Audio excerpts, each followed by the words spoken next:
The people. In the criminal justice system, the people are represented by two separate yet equally important groups: the police who investigate crime and the district attorneys who prosecute the offenders. These are their stories. Hi everyone, I go by the name of Heinz, your friendly neighborhood Ketchup man, and welcome back to Ketchup Court, where we're on a mission to make the case of trials structural bit by bit. We structure the case of trials, just say, bit by bit, so that you can make the process a little bit clearer for you. So we are on Source and Order, episode 24 now, where we are looking into a brand new case, and this is the Letecia Stauch case. I had to get that right because it is very important for the victim's family. I think it was the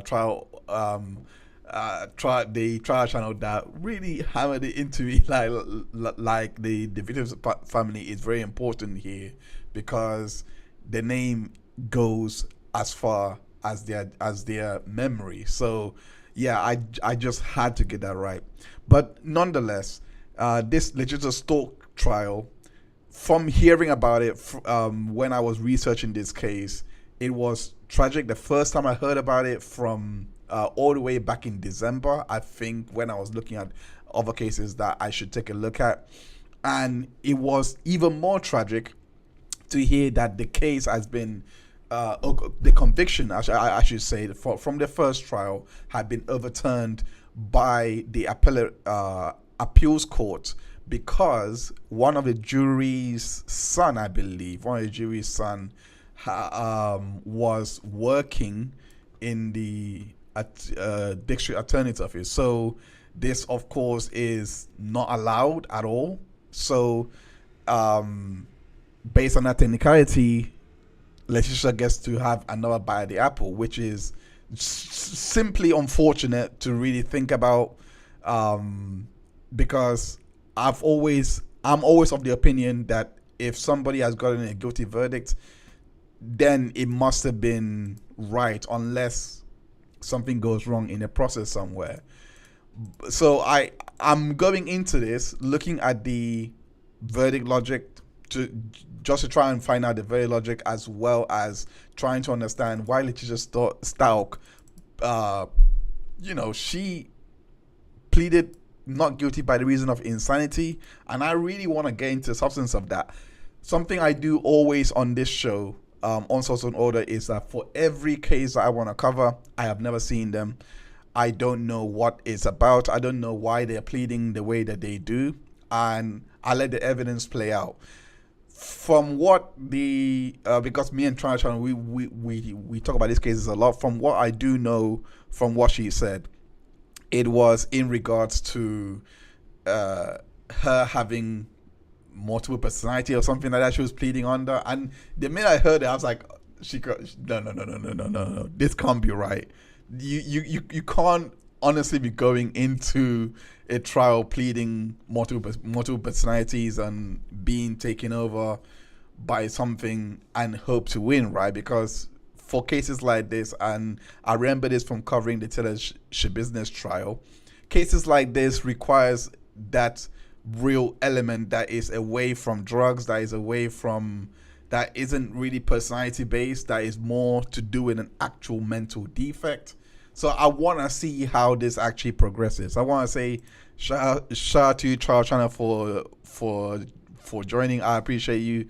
Thanks for joining. So I hope that you are having a very good evening. So listen, based on that reversal and based on everything that's happened, I thought, let me take a look at this case, and I thought, yeah, let's analyze it. So we are gonna go into the first MVP for the state as they present their case in chief. Day one was consistently focusing on the opening statement, so we're gonna focus on day two for this stream, for this video. We're gonna focus on day two testimony by Al Stauch, who is the victim's father, Gannon. The victim goes by the name of Gannon Stauch.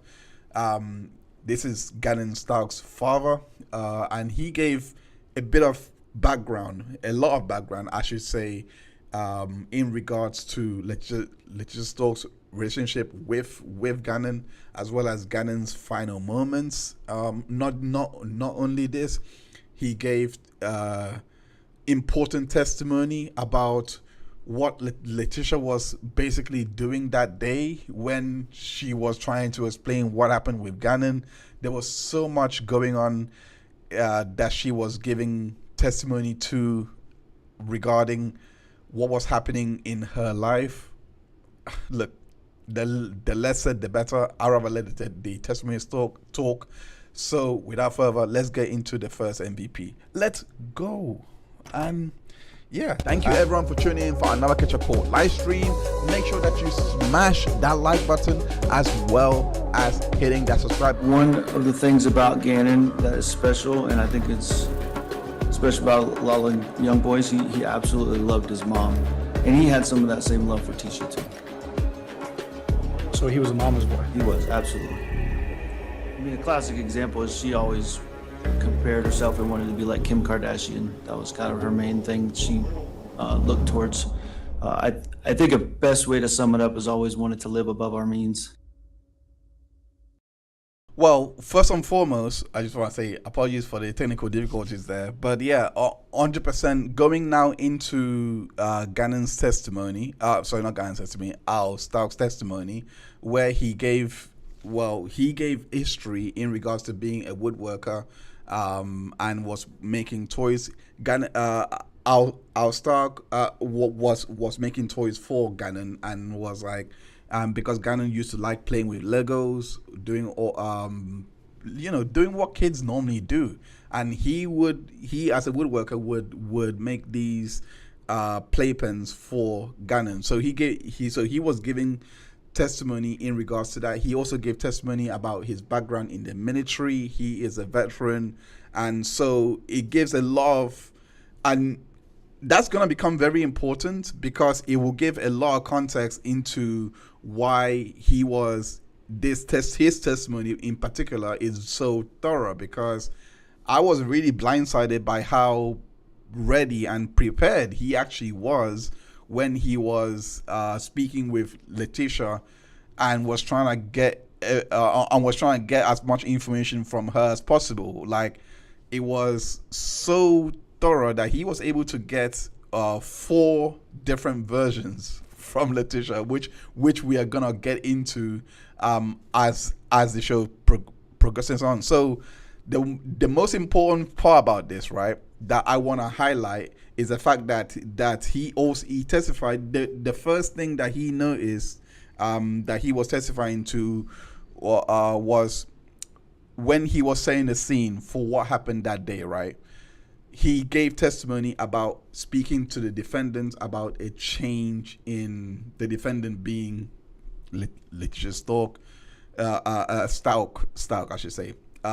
He giving a change of carpet, and Letecia started off. This was where the story actually originated, because she started off saying that there was a candle spill on the carpet. So without further, I'm gonna go into that testimony so that we can see. And this is basically what he had to say in regards to that carpet spill. So she was 17, approaching 18. How old was Gannon? 11. And Lena? Lena was, her birthday's in January. So, sorry, I'm doing math here. So 8, she had just turned 8. Okay. You're doing math better than I could if Right. I was sitting on the stand, so thank you. So when you left the house on that Saturday evening to drive mom and yourself up to the DIA, was that carpet like that when you left? It was not, no, sir. Did you talk to the defendant about that? I believe she, Well, first, did you talk to her about it? I did talk to her. She said there was an accident and a candle spill. Okay. I don't know if it was, let me clarify, I don't remember if it was over a text or over a phone call, but there was a conversation about it at some point. Do you remember when you learned about a candle spill and a burn or whatever? I'm confident that it was that Sunday night, which would have been the 26th. Okay. Either that or the next morning in those Okay. text messages. And is that what we're looking at there, is sort of a cutout area of that carpet as a result of whatever burn happened? Yeah, what I was told was, yeah, there was a spill here, but you can also see that she claimed the defendant claimed there's supposedly some candles spilled on the couch as well. You can see those little spots there. That's what she claimed that was. Did she ever say who cut that square out like that? When I got home, I think there was something over it. So I don't know if the defendant ever told me that she had cut anything out. I cannot remember specifically on that. Okay. Let's move on to People's Exhibit 17. What are we looking at here? So basically, you're kind of standing by the TV almost now, and then you're looking back to where we came down the stairs, and this would have been that entryway into Harley's area. Once again, the dog kennel, we referenced that in the computer area, and this is when I called it a closet. I forget how you referenced it, but the boiler room or whatever. I called it a storage room, but Storage room, okay. Unfinished area where furnace and that kind of thing? Yes, sir. Okay. And then where's Gannon's room in relation to that? So you'd have this behind this wall. There's a small little hallway. As soon as you get here, you take a right, and it leads into his bedroom. Okay. People's Exhibit 18. Is that just a closer up view of into that storage room? Yeah. Now we're walking towards the storage room here, and then you can see this little, gap here. That's how you get into Gannon's room. People's 21. So, Judge, we'll have to turn the screen off for just a minute. So what's happening right now is basically the fact that they are going through everything, the room as it is. And the one thing I noticed was how there was very little description of what was going on in the room. I really listened out for this because of the audios that was going over. I had to literally go back and listen out for any vivid description, and I did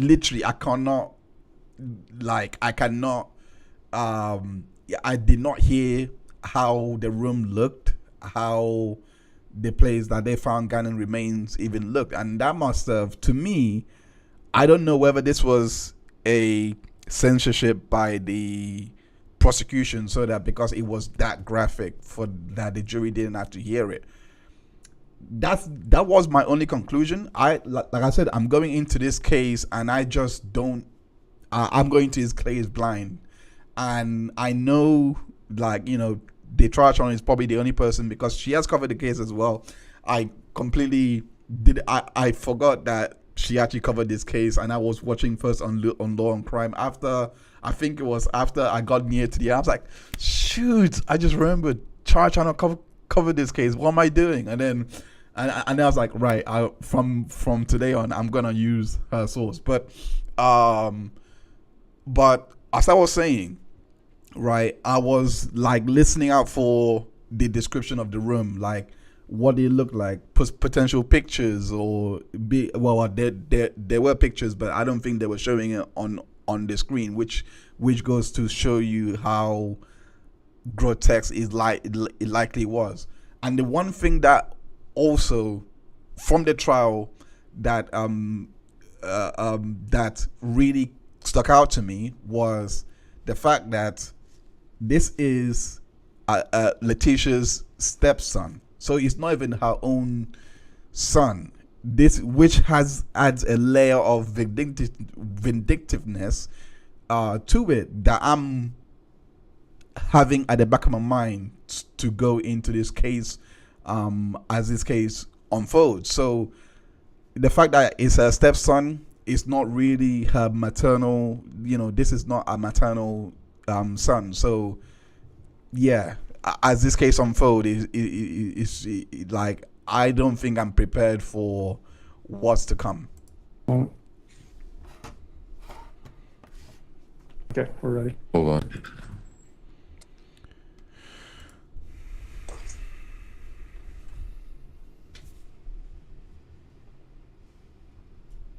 Hold on, let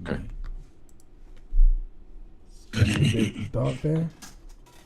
So There we go. we've taken probably 2 or 3 steps into Gannon's room now because we're kind of in the center. This was his bed, and as I mentioned before, you can see the remnants of when Lena lived here. Those are definitely not Gannon stickers, but his bed here. There's that table that I built for him for his toys, And then there would also be another bed over on this side of the room, as we're looking at it to the right. This was a storm well or whatever. I remember we're in the basement, and I believe there was a ladder in this one going up to the backyard. His closet would have been over here, and then I think he had a little TV as soon as you walk in the room to the left. Okay. Is that essentially what Gannon's room looked like when you got back from Oklahoma?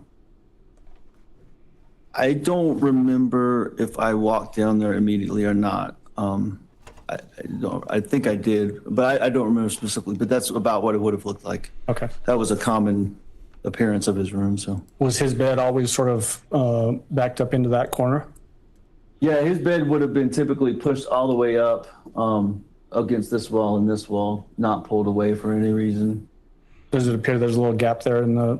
It's hard to tell in this picture because the covers are kind of ruffled up, but. Okay. All right, so now we're going to move on to the next part of the testimony where he learned about Gannon's disappearance. And he was testifying to this, saying that he was in an hotel room, he being the father, of course, was in an hotel room. And then he learned about the streetlights coming on, and he never saw Gannon coming home. And that's when he knew he was in danger. So he's going to go on to explain everything that was happening that very day. And he's going to explain the many stories that Letecia, I hope I'm saying that first name right, Letecia Stauch was telling him in regards to what was happening with Gannon that day. So there was many versions of the story that she gave, like how he had gone to school that day and was staying over at a friend's house. I'll just let this testimony play so that you guys can hear what he had to say about that day. Was there a point in time when you learned that he was missing? Yes, I was in Oklahoma. We had our first day of class. Like I said, I was scheduled to be there 2 weeks. Just got out our first day of class. I went and ran a couple miles, whatever it was. And then I was already back in my hotel room preparing for the next day and whatever. And then we started the conversation back and forth about he's not home yet. We had specific times for them to be home. Typically it was the street lights. It's something I used to do as a kid. I had to be home by the street lights. So we just implemented that, and he hadn't come home in time. And it was abnormal, but it wasn't worrisome. So I don't know how much you want me to go into that. Yeah, so I'm going to ask you some follow-up questions about that. When you say that he hadn't come home yet, did you know that he hadn't come home, or is this what the defendant was telling you? Yeah, based on the conversation that me and the defendant were having, of course, I was in Oklahoma, so I had no clue. I'm just relying on trusting her that he hadn't come back from his friend's house yet, which is where she said he had been. And what day was that you heard this information? This would have been the Monday, so that I believe it was the 27th. 27th. Yeah. Do you know if he went to school on the 27th? According to her, he did not. Her being? Excuse me, the defendant. According to the defendant, he did not because he was having stomach issues and he was sick, which in my mind at that time is like, why is he going to his friend's house if he's that sick? So it was a little confusing, but. Would it be typical if he was having digestive issues to stay home from school? No, sir. Okay. So that by itself was out of the ordinary. Right. And when did you find out that he was going to stay home from school? I believe, without having timestamps, I believe it was that morning. And I think she sent me some photos saying, Gannon's home, here he is, or whatever. Yep. And then when you found out from the defendant that he had potentially gone to a friend's house and hadn't come home, do you know what time that was? I mean, I don't know specifically without looking when that conversation started, but it was already in the evening where I was when we started that conversation. So you learn in the morning that Gannon doesn't go to school from the defendant because of stomach issues, and then sometime in the evening you learned that he had gone to a friend's house and had not come home. Had not come home. And that all comes from the defendant? Yes, sir. When did you get back to Colorado? I came as soon as I can after I decided basically that there was something actually wrong. So the 27th, as soon as I decided he's missing, I got to come home, Not to get ahead, but I think the defendant had called 911. I don't know about when the police came to the house, but I know I also called them and said, hey, what's going on? My son's out there somewhere. And at that point, I called our travel people and said, hey, I need an emergency ticket home. And I left. I had a buddy drive me to Oklahoma City, and I left from Oklahoma City airport early the next morning. So let's unpack that just a little bit. Sure. So to your memory, the defendant tells you that she called 911? She did. Okay, so I'm gonna hold on right there. Fervent hosp. Is it hospitality, by the way? Is it hospitality, or is it just hosp as in general hosp from? Wait, no, the Scrubs. Am I getting that wrong? I think I got that wrong. But yeah, welcome to the channel. Hope you're well. Thanks for joining. Yeah, good to see you here. But yeah, in regards to what has just been testified to, right, about calling 911, this is where I had the idea, right? I had the idea where I thought this must have been the idea to plead insanity must have come from the lawyer. It could not have come from Letecia. And I'm comparing it to Sarah Boone because I can tell that the self-defense claim that Sarah Boone had, if you follow that case, she was the suitcase. She put her boyfriend in a suitcase and killed him. There. Well, boyfriend, husband, whatever. She basically killed him. It was a suitcase murder. I could tell that her defense came from her, and it was her imposing onto every lawyer that she had, claiming that it was all self-defense and it wasn't intentional. This seems like, from if she was the one that called the police and done all those things, it seems to me that it's likely that her lawyer must have advised her to go for the insanity route and plead that. I could be wrong, but that was my hunch when I heard it. When I heard that. Was it that specifically, or was it an accumulation of things that made you worried and decide that you need to get back home and see what's going on? Yeah. So, like I said, I didn't know how deep you wanted me to go at that point. I had also contacted numerous of Gannon's friends' parents in the neighborhood that I knew. He would typically frequent their house and play with their kids and stuff, and none of them had even seen him. So then it started to become an issue. There was also another claim about some new friend on the school bus and some other stuff surrounding that. I'm sure we'll get into. Do you want me to go into that? Okay. No. All right. There was that, and so I started asking the parents about, do you know this person's name, or do you know anything about another person? And so it started compounding, as you said, to become more worrisome. So basically, you're accumulating information and growing more worried. Is that what you're describing? Yes, sir. And then when you said you called your travel people, do you mean you called the National Guard folks?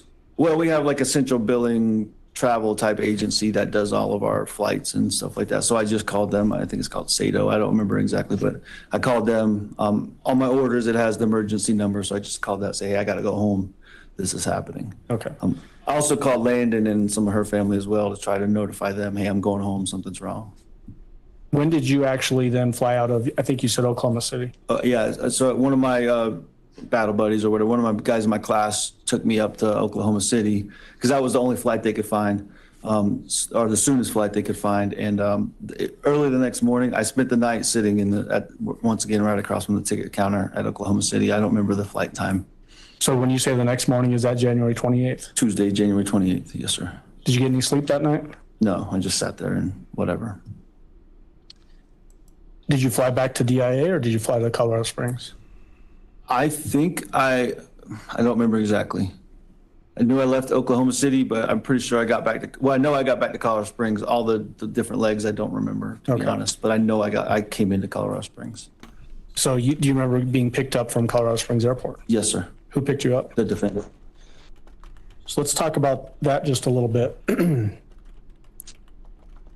She have her own vehicle at that time? I don't know what she drove to the airport based on my... Listen to the question. Did she have her own vehicle? We went and got a rental. Well, she went upstairs and got a rental car. Did she have her own vehicle that you all owned that she would typically drive? Bad questions on my part. Does she have a vehicle that she would typically drive Oh, does she have one? at that time? Yes, she did. It was a Volkswagen T1, Okay. What color was it? black. Okay. What did she actually pick you up in at the airport? Like I said already, she went upstairs. I was down at the luggage carrier. She went upstairs to get a rental vehicle. Okay. Did that seem odd to you? Absolutely. Okay. Okay, so I think that that's going to be very important later on. So I'm going to write that down. But I know it's something that I think is going to be a massive theme going forward, and it's because it's from the state's attorney. I think his name is Michael Allen. He's a state attorney. I hope I got that right. But it was just what he did in making sure that the witness, our Stauch, stays on topic. And yeah, he's very, I think he's probably the difference in this case. And I'm saying that because he seems very meticulous in making sure that the right facts are going in. So I'm highlighting that to basically say that it seems to me that the prosecution just wanted this case to be as airtight as possible. So they didn't. So with the minute I noticed that from when I was watching, I thought I had to make note of it.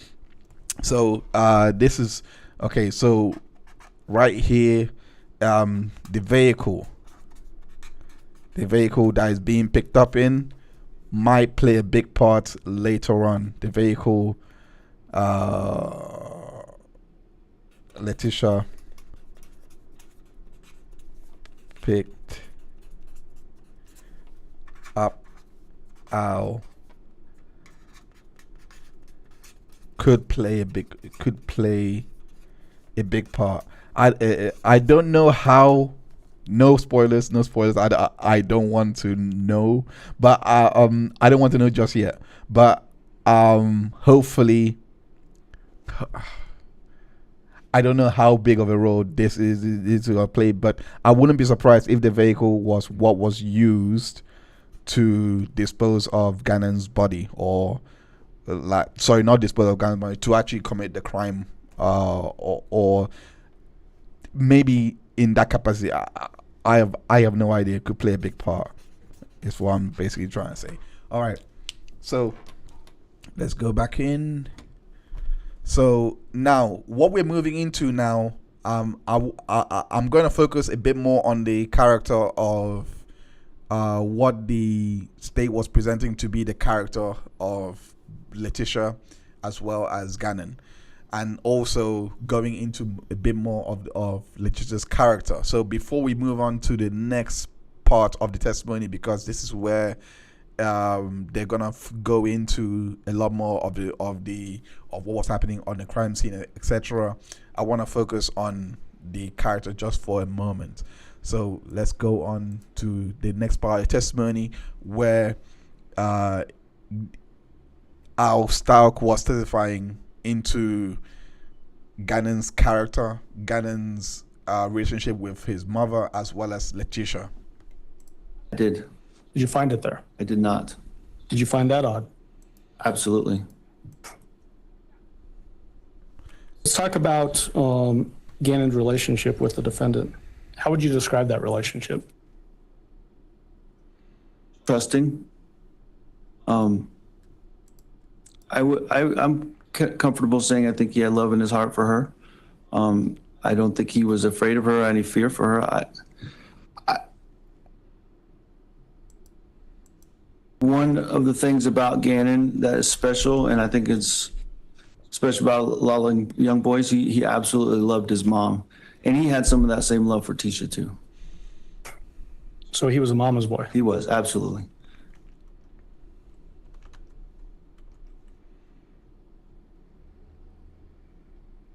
How was, I guess, who would discipline the kids? And when I say the kids, I'm talking about the little ones, so Lena and Gannon. Both of us, both myself and the defendant.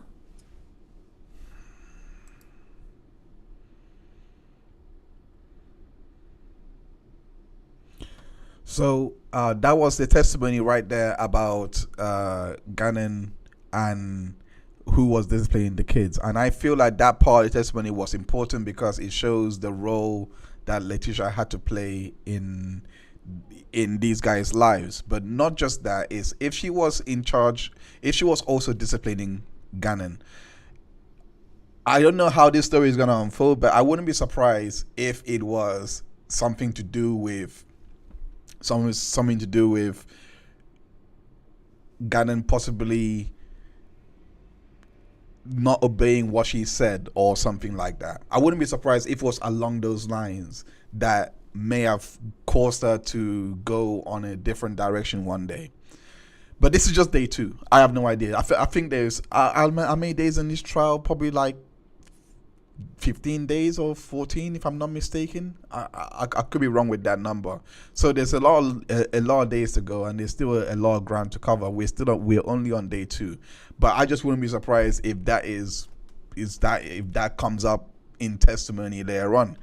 And also, the most important part, like I said earlier, in regards to the parental aspect, is the fact that Gannon is not the it's not the son of Letecia. So that whole dynamic right there, like I don't know, of course I'm not a father myself, so I'm not gonna understand how a stepfather, I was a stepfather one time, so there is that. I was a stepfather, but not to the extent that I've stayed in the person's life for a significant amount of time to have an influence over their children or anything like that. But I would imagine that this would be that the disparity between a maternal love and a stepfather love is probably not going to be a stepmother love, sorry, is probably not going to be the same,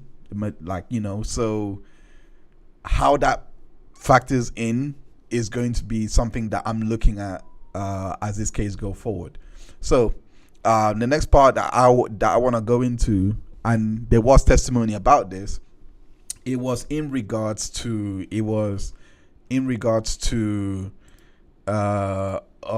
Try says it's worse than that, and with a zip emoji. Okay. Oh, what have I walked into? What trial have I walked into?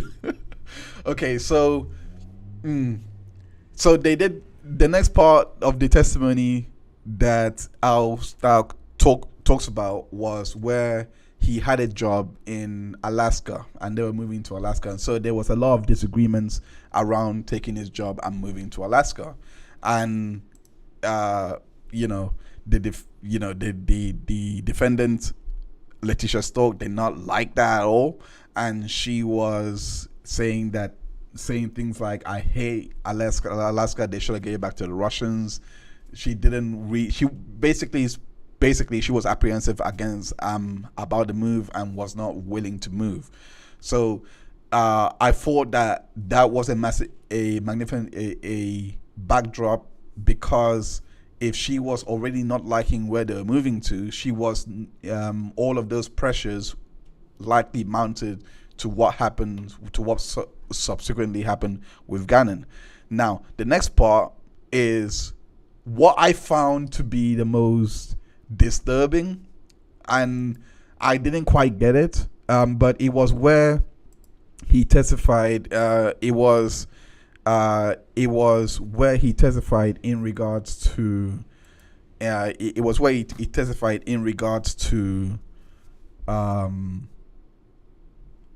what Letecia had basically happened to try and manipulate him to not move to Alaska. But before we go into that testimony, I wanna play another testimony in which he gave to show how much Gannon was important in the family's life. And I'm going down this route, and I want to play this because this particular witness was a massive emotional anchor for the jury, I would imagine, because he would have been the one that would have got you to empathize and understand who Gannon actually was as a person. And I think he really done a real good job in humanizing who Gannon as a person was, as a growing child was. In probably, I've seen other cases in which I've seen other witnesses. I probably shouldn't do this, but I just felt a lot more emotion with him. I probably shouldn't compare like that, but I just felt a lot. And I'm saying this because of, I still have the Letecia business trial at the back of my mind, and I'm just comparing the impact of the witnesses from that trial to this one, and I really felt like he gave a huge template, a huge idea, a huge picture to who Gannon was as a person, and this testimony, in my opinion, really showed that. And hold up, yep. You mentioned going up to DIA on January 25th after having dinner and all that sort of stuff. Is that the last time you saw Gannon alive? Yes, sir. Did you say anything to him? Yeah, he was, we were at the top of the stairs, and I was getting ready to leave with Mom, and me and Gannon were at the top of the stairs, and I just gave him a hug, and I always used to rub my fingers through his hair, and just told him I love you, and something I would always tell the kids when I had to leave or when they would go back to their mom's house was like, you're always going to be in my heart, and I'm always going to be in your heart. And I'll see you when I get back. And he's like, okay, Daddy, love you. And I'm going to finish watching Pokemon. I remember it like it was yesterday. Yep.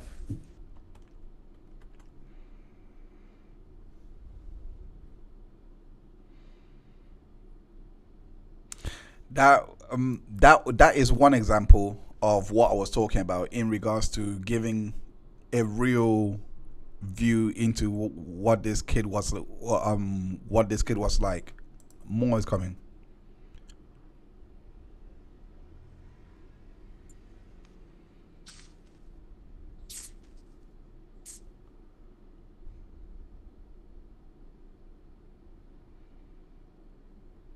We got into this a little bit earlier about the phones, and I asked you specifically about the phone that was assigned to Gannon and Lena, and whether law enforcement asked you for access to that phone. Do you remember that? Yes, sir. May I approach? You may.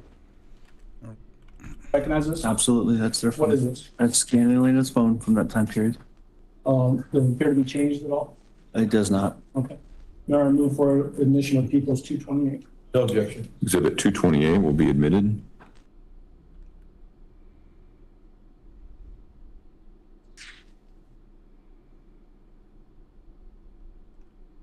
Together.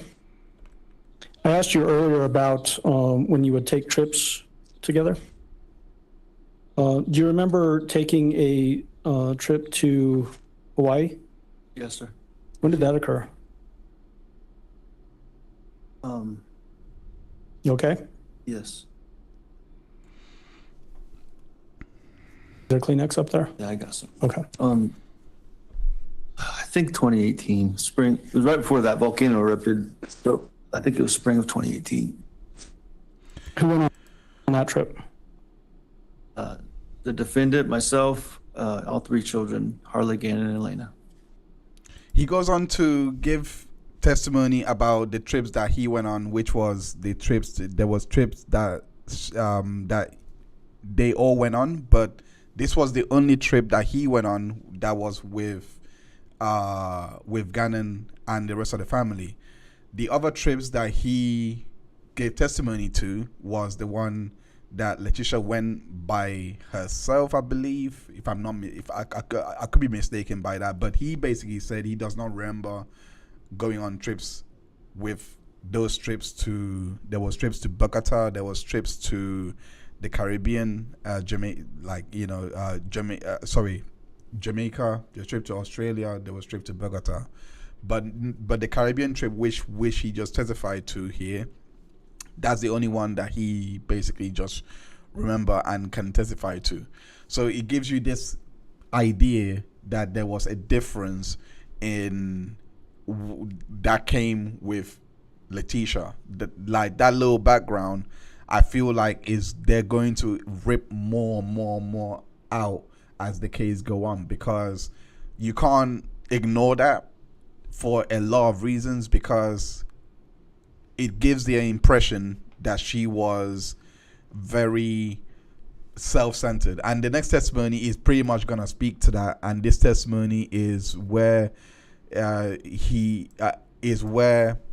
I'm gonna jump around for a bit because I'm gonna go back to the testimony where on what happened in regards to the manipulation to go to Alaska. But this particular testimony is about Letecia's character and what he basically testified to about who she was and how she looked at herself. And I felt like that this particular piece of testimony is what the state has practically built their case on, and I practically is going to give to really dismantle Letecia's character all through, to basically show you who she really was. And I have no idea how they profiled her to even get this amount of information out of Stauch, to be able to ask this much quality questions, to actually get this amount of information out from her. But the idea that I'm getting is that she was a very self-centered, just from understanding the trips alone.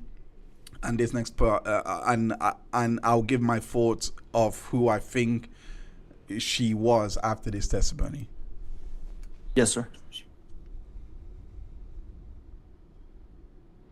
What kind of lifestyle did the defendant want to live while you were with her? Based on things that either she told you or that you saw? I mean, a classic example is she always compared herself and wanted to be like Kim Kardashian. That was kind of her main thing that she looked towards. I think a best way to sum it up is always wanted to live above our means. To live above your means? Yes, sir. That's a good way to sum it up.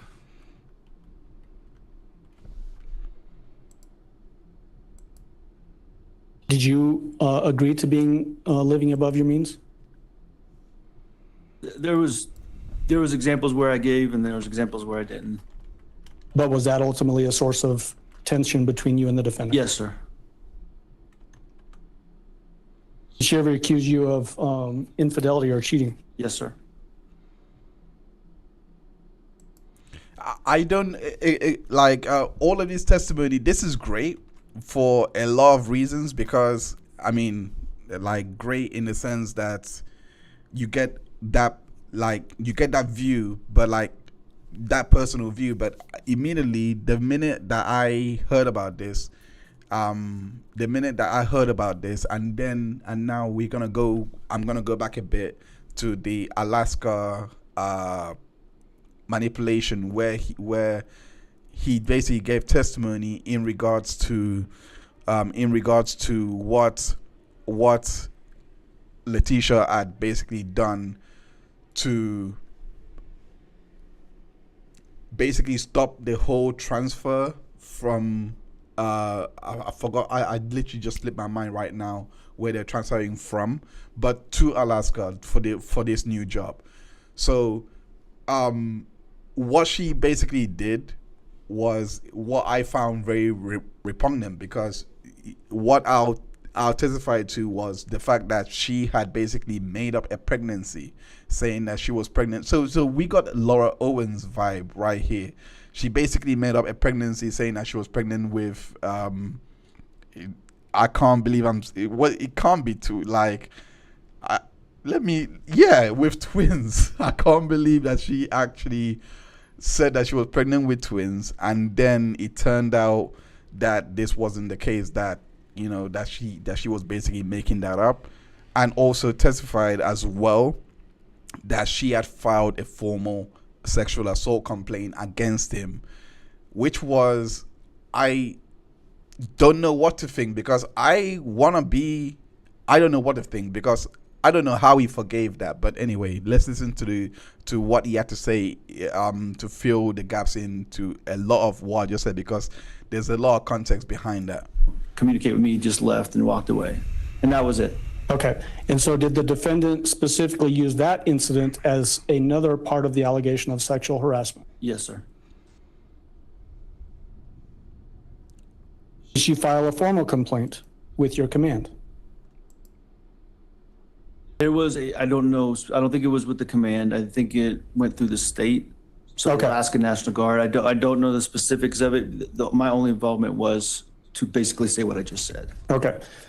So what I'm asking you is, when I say command, again, I'm not informed on National Guard. Did she inform the National Guard of this complaint of sexual harassment? Yes, sir. And you knew that? Yes, sir. Did that cause you issues in your unit? Yes, sir. And did that eventually lead to you transferring from Alaska? Yes, sir. So if I got right, because of this, he had to transfer away from Alaska. So that was part of the manipulation that he was testifying to. Was there a time when she specifically sent you a text and told you that she was pregnant? Yes. And did that text also include a ultrasound picture? Yes. Did she tell you that she was actually pregnant with twins? Yes, sir. Was that another form of manipulation? Yes, sir. Sustained. You can ask him how he felt about it. Did the defendant ever give birth to twins? No, sir. Did it ever turn out that she was pregnant with twins? No, sir. Sustained. Or we'll disregard that answer. Well, did you ever go to any doctor's appointments with the defendant? For that specific instance, no. Okay. Do you know whether she went to any doctor's appointments for that specific incident? I'm confident that she didn't. No, sir.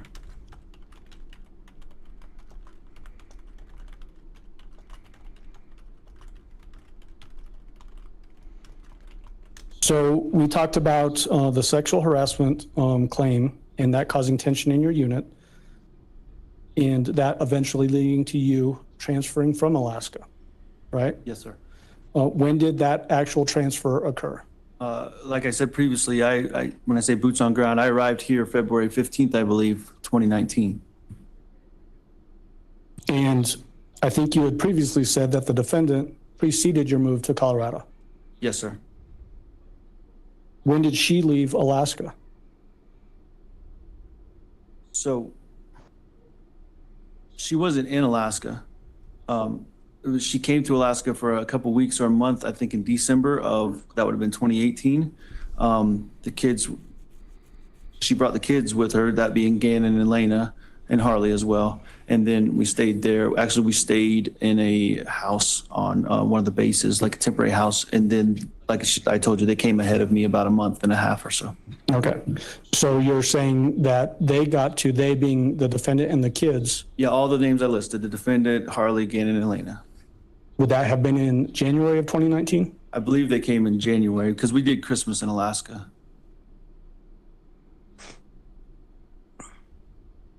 So if I'm following correctly, and I hope I am, they have moved away from Alaska because of everything that Letecia was basically doing in regards to this whole sexual harassment claims that she was filing with his workplace. So he couldn't basically stay there anymore. Well, not workplace, but I think it was the National Guard. So he couldn't really stay there anymore, and they had to move to another location. I'm blanking on the location that they had to move to. Most likely Colorado, which is where they're staying now. Maybe. That is something I would have to revisit my notes about. But that was the bulk of the testimony, because now we're going to get into what happened, a lot of the communications pertaining to what happened that day, and now we're going to get into the communications between our Stauch and Letecia, and basically where Al was basically trying to find out what was happening with Gannon, and there was a lot from that the conversation that there was a lot from it. I'm not gonna play all of it. I'm only gonna play the select bits that I found that I think is worth of definite interest. But this is definitely a case that I think if you have time, definitely go watch the whole thing in full, because it's 100% eye-opening in my honest opinion. But yeah, before we continue, I just want to say, make sure that you go and check out. Make sure that you like this video. Also subscribe as well for more episodes of Source and Order. We are live every Sunday from 4 p.m. Eastern Time or 9 p.m. UK time, wherever you are at. That's when we are live. We always go through cases like this. I'm always diving into a new case, and on this season of Source and Order, I should say, we are looking into the Letecia Stauch case. So we're just starting off on that. So if you are just joining, welcome. We just completed the first part where we were just looking at the background that was given by the state. We're now moving into the day of the actual murder, and when Gannon, when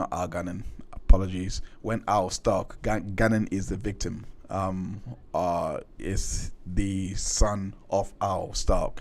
This was when Al Stauch got to learn about Gannon's death, and he was no longer disappearing, he was actually dead.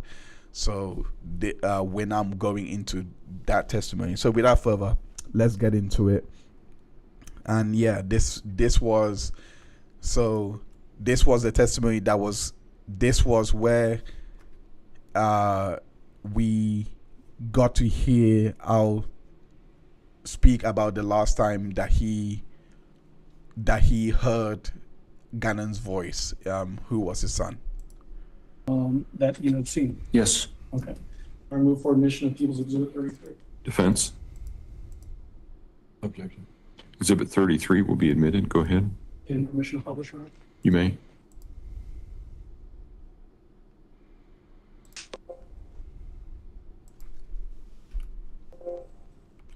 It's not, you're not.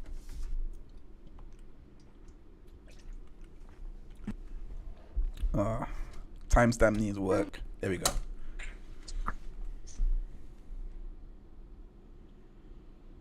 Well, devastating. Initially, Scott, I can't lie, when the TMZ information. Gannon, I promise this is the last time I'm gonna ask you. I'm just freaked out, okay? Are you sure you didn't do it on purpose? I did it. Okay, you promise. You promise. Pinky promise. Pinky. Okay, all right, so listen. We're gonna have to sell stuff to fix it, okay? So we figure out what we gotta sell. We can sell the sofa, we can sell whatever, because we gotta get it fixed. So lady, don't be mad at us and kick us out of the house, okay? You got it? You got it? I'm just worried about my friend. Okay, shh, listen. So tomorrow. All right, so I want to go right here and write it down.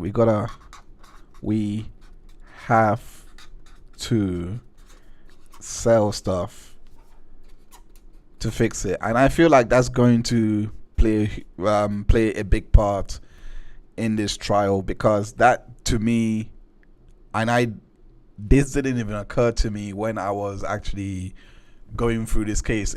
The minute I heard the tape play, that's when my heart sank in a little bit, and I was like, oh, okay, this moment was about disciplining, which is probably where I got the idea from, but didn't realize it at the time that Letecia was probably disciplining him at the point when this whole thing intersected. So we got to sell some stuff to fix it, Letecia, because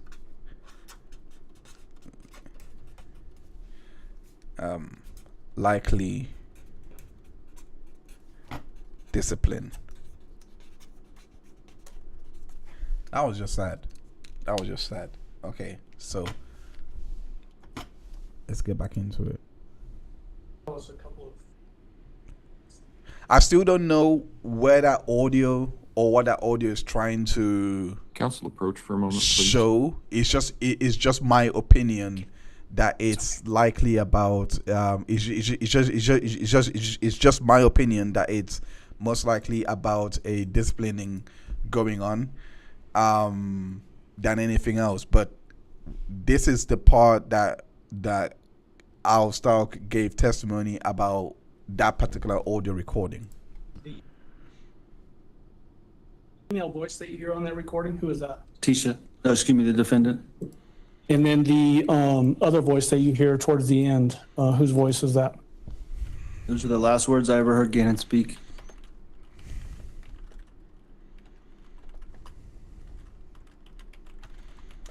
I want to have you jump back into that binder, Mr. Stauch, and look at People's Exhibits 19 and 20. Ones I mistakenly tried to admit without any foundation earlier.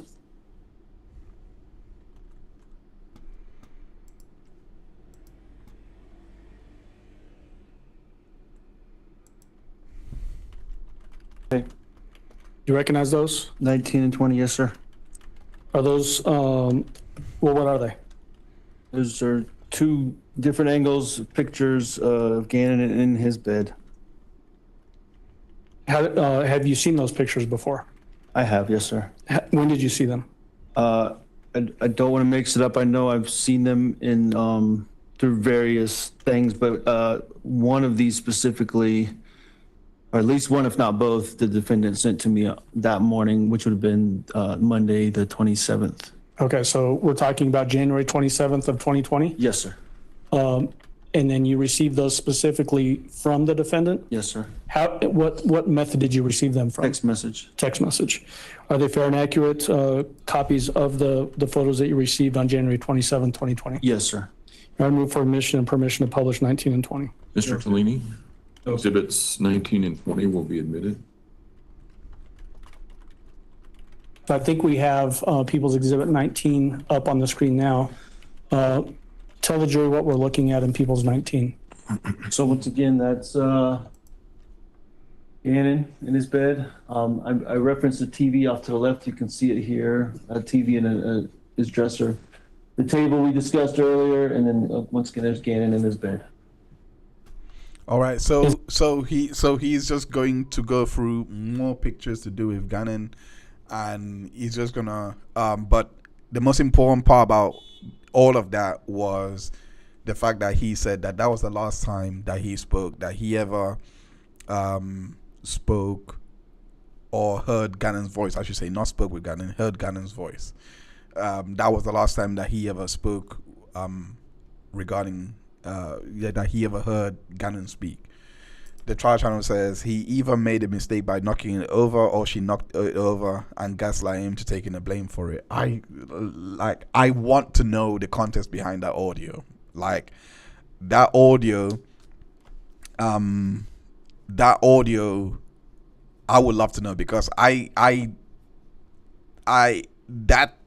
fear in Gannon's, you can hear it in his voice. Like he just sounded like as if the world was gonna end right there for him. And you know how kids they catastrophize a lot when they're in trouble. So you can imagine that this guy was at the mercy, and I have no idea what Letecia was probably thinking of. I have no idea whether she was either on drugs, because I do remember that being brought up, and this is why I keep having connection to Letecia business trial and this trial, because I do remember it being what was it called? I forgot the name of the substance, but it was something to do with, damn it, I forgot the name. I didn't know it down because it seemed like they resolved it during the trial, but it was something to do with, I can't remember.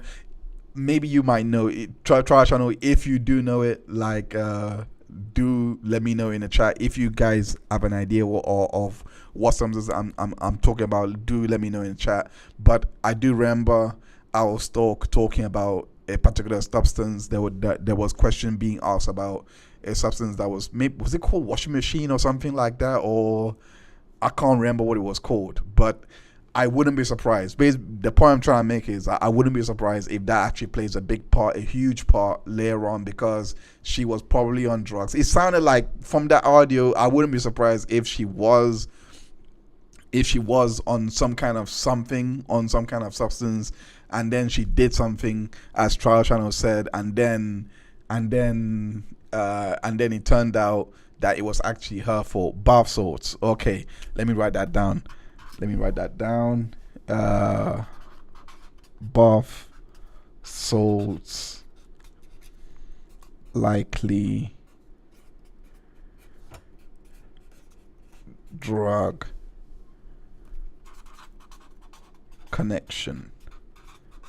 That I feel like I didn't think it was going to be huge at first. I'm not gonna lie. I thought it was resolved at trial, but then listening back to this testimony as well as putting it together, I do think that listening back to the audio and the testimony about that's the last time seeing Gannon, I do think that she was probably on some kind of substance that may have made her to do what she was doing. Hey, take a trial, Sweet Pea, welcome back. Welcome back. Yes, I saw that she was covering it as well. Thanks for joining. Yeah, I think she's on day 10 to day 11. Please don't spoil it for me, because it's my first time. It's my first time looking at this case. I'm going in completely blind, and I really wanna see how it unfolds. So I'm gonna take it day by day. For this for the week, I'm gonna take it like grouping a day. At least 2 days covering each. So yeah, I want to see how this unfolds. But yeah, like I've been using your coverage from my restream of this case. Yeah, try trying to do anything for that. But yeah, okay, we will just continue on from here, where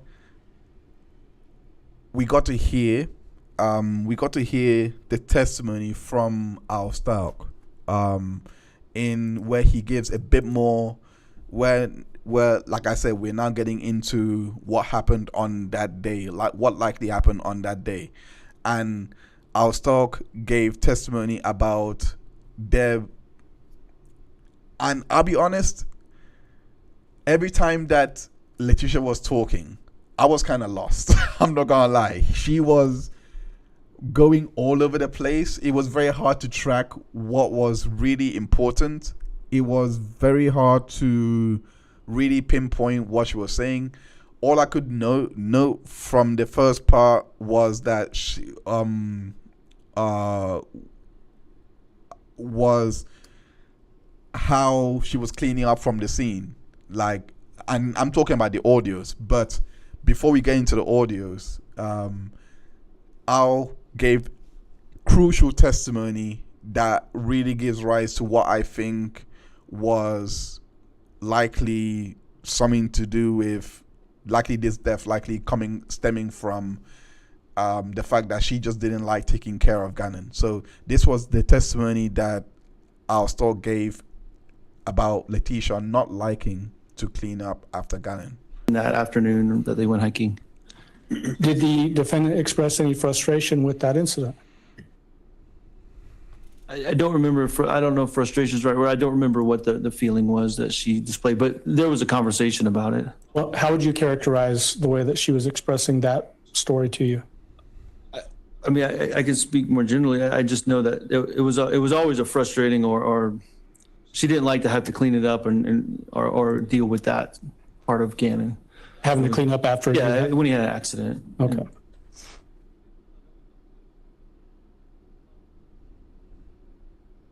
And then we already had previously talked about, you got a text message on the 28th in the morning, 2 text messages actually with those pictures of Gannon in bed. From the bedroom, yes, sir. Do you remember that? Absolutely. Okay. When you got back to Colorado from Oklahoma, did you meet with detectives at a Starbucks? Yes, the Starbucks in Fountain, yes, sir. Was that on January 28th, 2020? So Tuesday, yes, sir. It was Tuesday the 28th, yes, sir. okay. Who was with you when you went to that Starbucks? Myself and the defendant. I mean, and then whatever detectives were there. I don't remember specifically. I think there was 2 or 3, but Okay. as far as our side goes, it was myself and the defendant. The phone that we admitted earlier, Gannon's phone, is that when you gave that phone to the detectives so that they could use it for investigative purposes? I believe so, but I don't remember specifically when I turned it over to them. Okay. What did you tell the detectives at that time? And I'm asking in a general sense. Obviously, you probably don't remember word for word. Yeah, I know we're working through he's missing and what we had done so far, I think, and what I knew about what I had done as far as like calling his friend's parents and, calling his mom and stuff like that. I remember that being a part of it, I think. Also, we had his Nintendo Switch box because he was... So let me stop you there and we'll get to some of that. Okay. When you said what you had done as a result of he being missing, you're talking about Gannon. Yes, sir. Just for the record again. Were you sitting at the same table as the defendant during that time? We were sitting side by side, yes, sir. Were you able to hear what she was telling to the detectives? Yes, sir. What did she tell the detectives about Gannon's disappearance? I don't remember specifically, but it was all centered around him being missing or running away, not coming home, the storyline up to that point. Well, okay, so what we had talked about earlier was that he had gone to a friend's house and had not come home? Right. Yes, sir. Same thing. Yes, sir. She was telling the same story at that time? Yes, sir.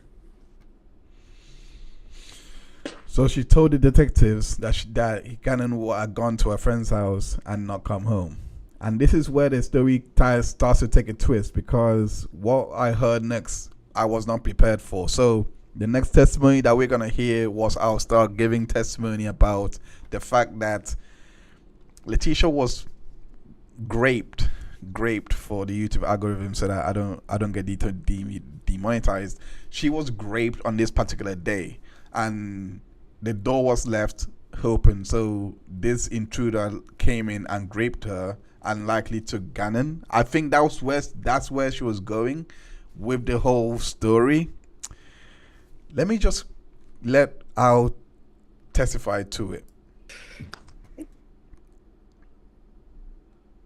So while I'm trying to get this computer up, Mr. Stauch, do you remember when it was that you were notified from the defendant about a rape story? I'm not asking you to look at the text message. Yes, absolutely.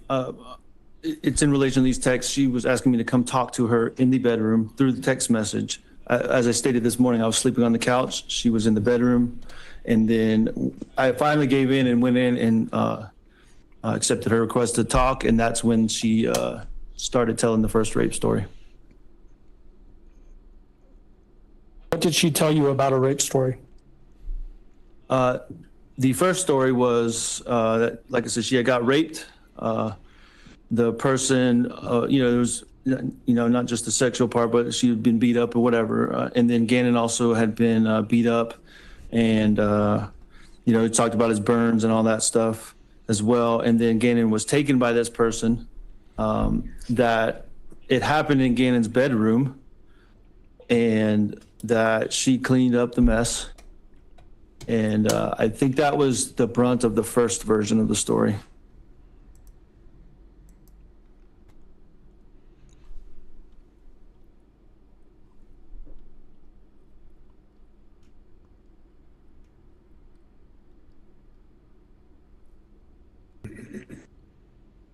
Did she tell you where that rape had occurred?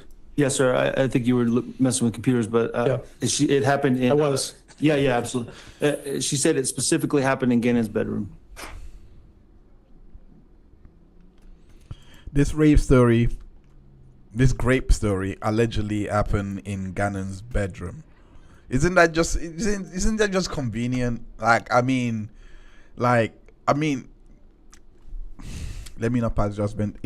I'm just on day 2, but when I first heard it, my ears perked up and I was like, wait, where are you going with this? Like, what is actually happening at this point? Because how did we jump to the level of someone getting raped in Gannon's bedroom, where I'm assuming those pictures were being taken where the scene actually happened and I think that's her there. Just I don't know why I don't know if she's cowering in the corner, like feeling remorse for what she did. I don't know.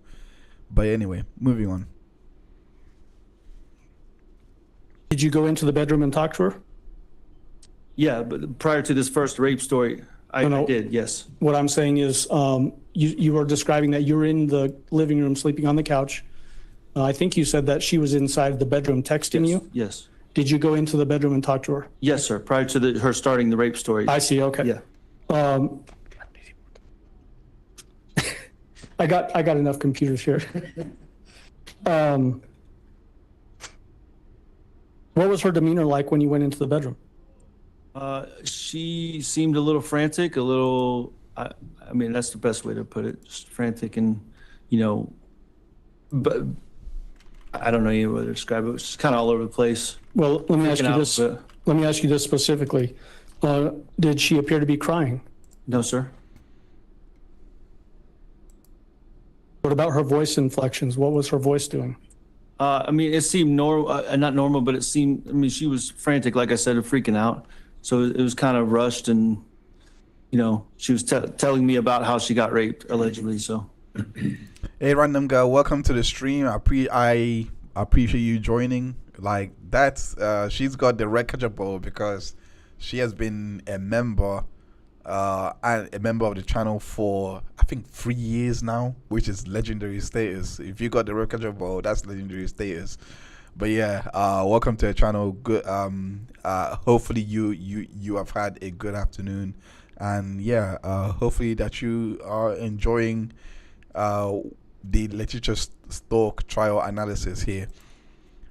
So there is so much that leaves to be unpacked with this whole grape story, and I want to see how this unfolds on day 3 when I go off to watch day 3 and day 4.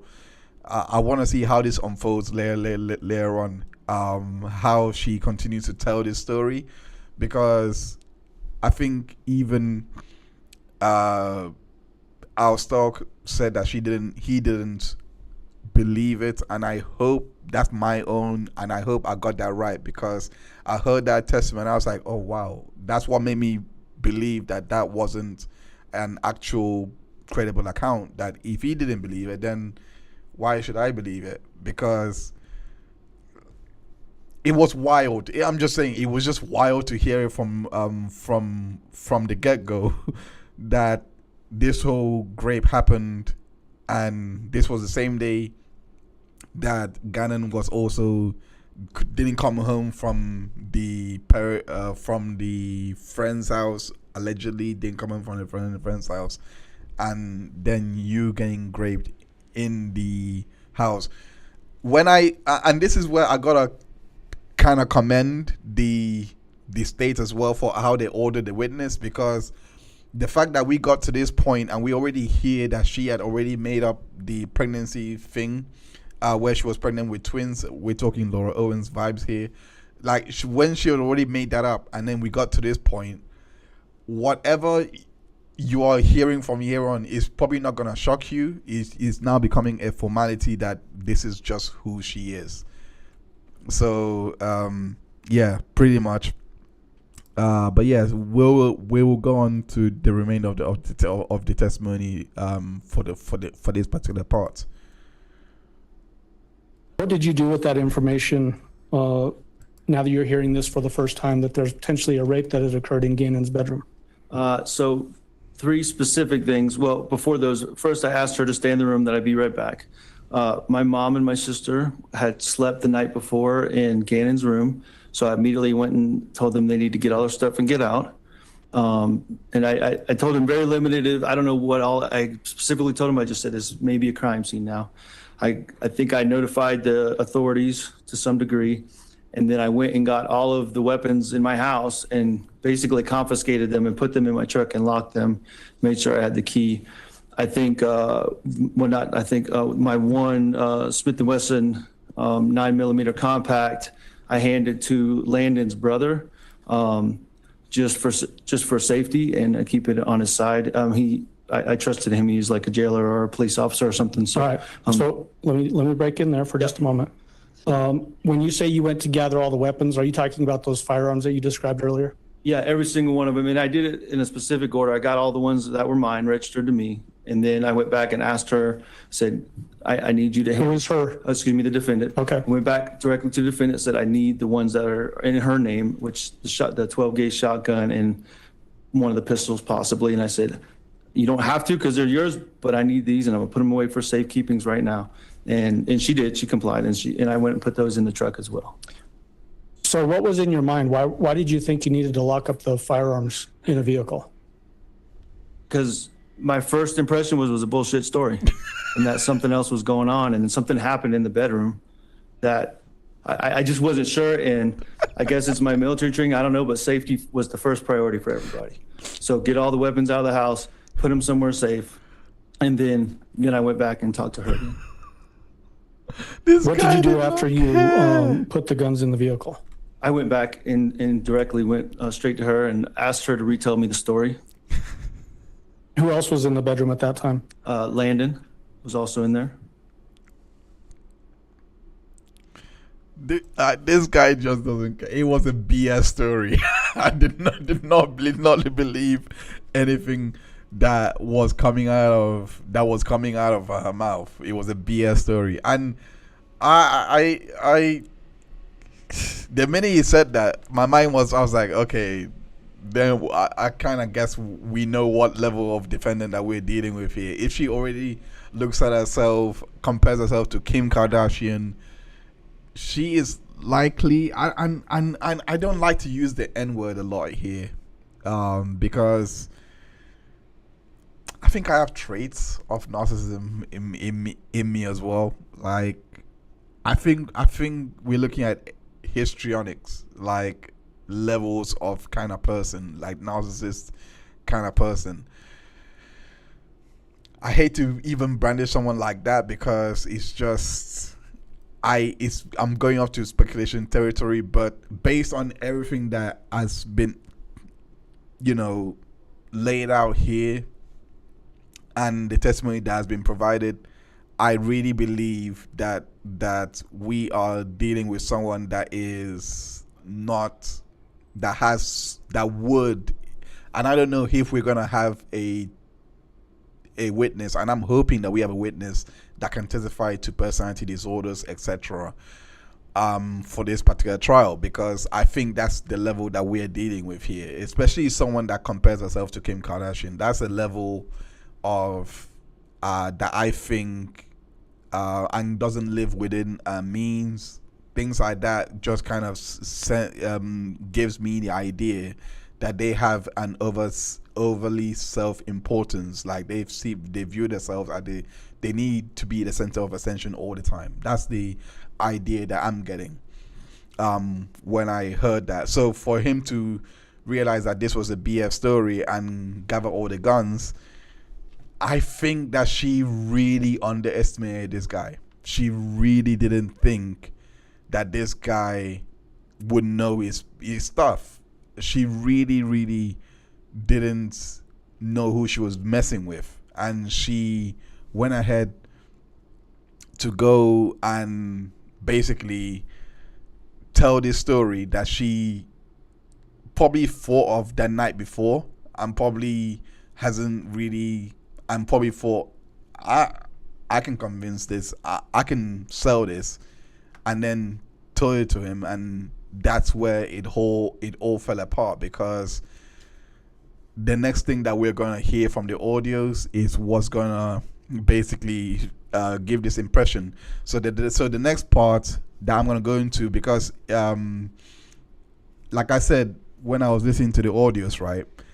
Like I said, when the audio started and we were just hearing her kind of set the scene, it was hard for me to follow.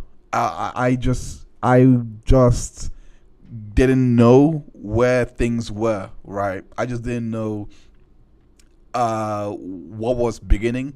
But the part that really stuck out to me was when she said that Gannon's skin, that Gannon liked to peel his skin and was doing all those things. And I was like, that part, I was like, let me focus on this part, because I don't know why you feel the need to share that information. Why it's so concise as well, like that Gannon was peeling his skin and he was bleeding from it, and I don't know why that just didn't it just didn't stick out to me. So this was the first part from the audio.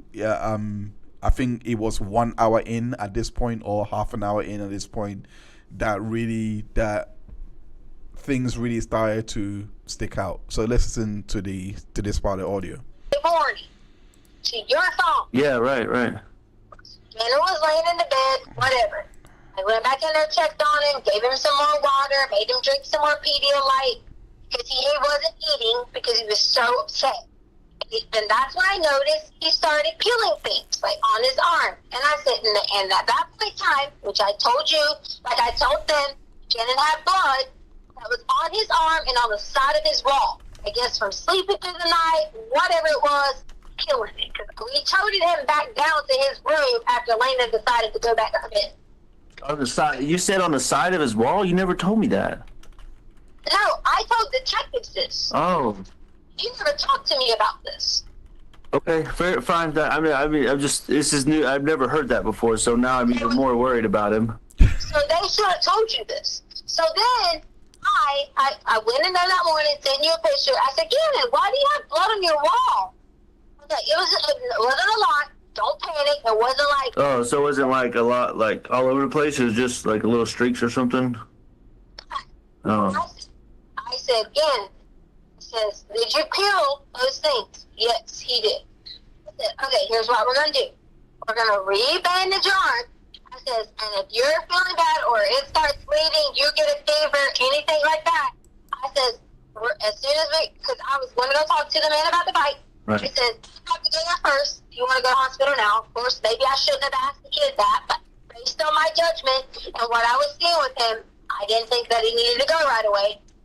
We went on about our business. And I said, if you start to feel any pain or hurt or whatever like that, we'll just drive to the base. We'll explain to them what happened with the fire. We monitored it through the night, so on and so on. That was our intent. That was the plan the whole time. Everything. Nothing wavered from doing that at all. I just want to pause it right here because I didn't notice this at trial. You see these two. I'm not sure if you can see my cursor, but you see these two. Look at the gap, the significant gap between her and her defense counsel, because I'm looking at these two. They're laughing with each other, and I'm wondering, what on earth are you guys laughing about? Like, what on earth are you guys actually could be discussing that could be so important that you guys are laughing in front of the jury? Like, optics is everything in a trial, and I always think, I don't know, if I'm going to be, because I do have ambitions of becoming a lawyer one day, hopefully, like I'm still working towards it, towards meeting those aims.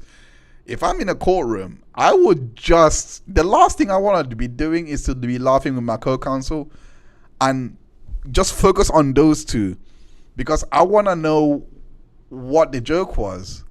I really want to know, because it just it's just so weird. I thought I'm glad I'm not the only one that saw it. The trial channel says her defense is the least serious I have ever witnessed. I'm not familiar with this case. We are just starting, so we are gonna get familiar together. I'm not familiar either. I am going into this case blind. I haven't seen any part of this case, the first part, because the conviction had just been overturned. She is getting a new trial, so a new trial is gonna come to us probably at the end of this year or probably the start of next year. I have no idea, but a new trial is coming. But this is the first trial, so buckle up. I guess that's all I can say, because we are definitely learning this case together. Trial says IG Ando was Dr. Stauch or something. Our own expert psych clowns up for it, but that's at the very end of the trial. Oh, so there is an expert psychologist that comes in. Great, great. Oh yes, and yeah, Gannon is the stepson, the victim. So hopefully that does help you out, random girl who was wondering, Gannon, like the Legend of Zelda. I haven't played that game. I haven't played that game. That's a game but I heard so much about it game. But yeah, let me go back into the audio because I just had to pause because I didn't notice that beforehand, but I just noticed that now. I had to pause because I'm wondering, why are these guys actually snickering like little schoolgirls? Gannon asked me questions. He was just like, why does this happen to me? Why do I always get hurt? Because, he had hurt his foot on the boards outside. And I said, Gannon, we're going to figure all of it out. Don't worry about it. We will replace it. Okay? So Monday morning, after all this, I was like, Gannon, we're going to go find, which I probably shouldn't have said to him that he would have known that it was on him. But I said, we're going to go find someone to replace the carpet. He says, and then we'll get it fixed. We won't worry about it. We'll monitor your arm through the day. Yada, yada, yada. So we're going to go get some coffee. Just hang out. And I said there were some things I need to get for the pet store, and we need to go meet the guy about the bike. And that's the reason we drove the truck, because if I end up blocking the bike, I was going to put the bike in the back of the truck. Yeah, I gotcha. And it also knows that when we left, we took my softball bag, Charlie's softball bag with that, stuff like that in it, helmet, because I was asking him, did he want to stop by to look at those hockey skates? So we took any of that old equipment that I had, and we loaded it in the back of the truck, which was the long Easton bag I have. Yeah. So you took Harley's bag? Charlie's bag, because she don't use that bag. The little book bag, the softball bag that's like a book bag. Right. Oh. So we were going to take it to the sports place and see if they did like trades, whatever. Yeah. We were going to surprise Lena when she got home if I could got him 2 new things of skates or hockey skates or whatever. Cause You talking about Play It Again Sports over there that we went to? That's why we were so far across town. Gotcha. All right, so that was our plan for Monday. Go to Play It Again Sports, get some coffee. We need to get gas. And we were going to monitor his arm along the way, go check on the thing about the bike. Right. We go to, drive around. I think we went to Dunkin' Donuts first, and then the gas store, or it might have been by its first. Like over by our house, Dunkin' Donuts? Went to Dunkin' Donuts by our house. Dunkin' Donuts Sharon lady already released the video of us going there. You can see my arm reach out the window, fucking grab. Sorry, I didn't mean to say F, and I'm just over all this. Grab the coffee out the car. Then I turned around because I was about to get Gannon a Frappuccino, but he said he didn't want it. So then we drive off from the Dunkin' Donuts. So then we drive off from the Dunkin' Donuts, and we go up. Turn 87 somehow, but meant to turn on 25. Needless to say, I went up the bottom. 80? You mean 85? Yeah, 85, 87. Yeah. Oh, okay, all right. I went up towards Nevada, which is where, Holly gets her eyelashes done, that type of area. What, like past, wait, you talking about past Walmart and all that? Like, not towards Fountain, the other way, right? The roads, okay, remember where we went to the recycle at before and the road split? Yeah, way down there close to, okay. But that's towards Walmart turn. Yeah, okay, I got you. Okay, so that's the route that I take, which I'm sure they had, because I'm not hiding anything from them or the GPS that I took. So I went that way first, and I realized I was like, oh crap. I was like, I probably should have got on the other exit because I really didn't know. Lately I've been trying to find my way around, like what exits to get off of, things like that. So I get off and realize, this is the way to where we went to the recycle thing at. So I just kept driving and end up making the curve and turning you back to 25, Nevada, and all that.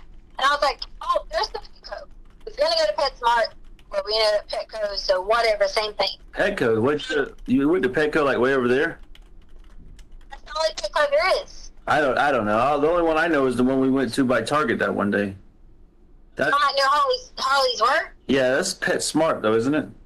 Right, that's what I was saying. I got you. I was going to go to PetSmart, but I went to Petco. I got you. So I go to Petco, and Walk inside. Gannon wanted to stay in the car playing the Switch. He was like, he wanted to stay in the car playing the Switch. Again, Colorado law is he could sit in the car at 11 years old. Oh, so he had it. So he took his Switch with him. Right. Oh, I didn't know that. Yes. He had his Switch, playing his Switch in the back of the car. You talking about a truck, right? Yeah, I'm sorry, in the back of the truck. Okay. So he was playing his Switch in the back of the truck.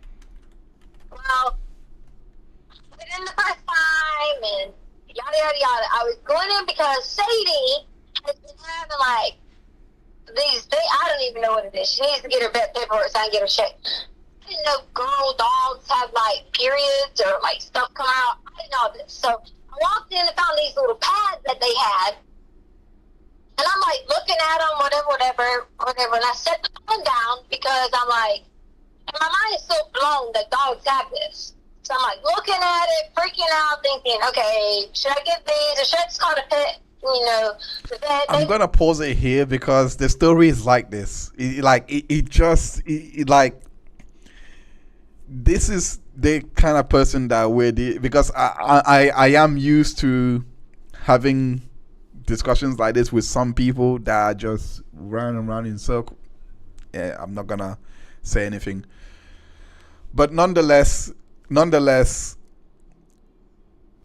she is very unfocused. Her retelling of this story is very unfocused. Like I said, it's very hard to keep up with what she says up until this point, and this is when the story starts getting a bit more precise. And this coincidentally happened when she asked our Stauch if she was on speakerphone, and then I was like, why would you be asking that question? Like, you're talking with him. He's not part of the police, and if you were suspecting something like that, then you better stop talking. But she just kept talking after that, which was what was weird to me. But the next part that I want to go into that I highlighted was the scenario in which she starts describing the rape scene, the grape scene that basically had happened that particular day. So when she gave this particular account to Al, she went into how it was a Mexican that was basically doing it, how this Mexican likely broke into the house, and how he was one of the neighbors, etc.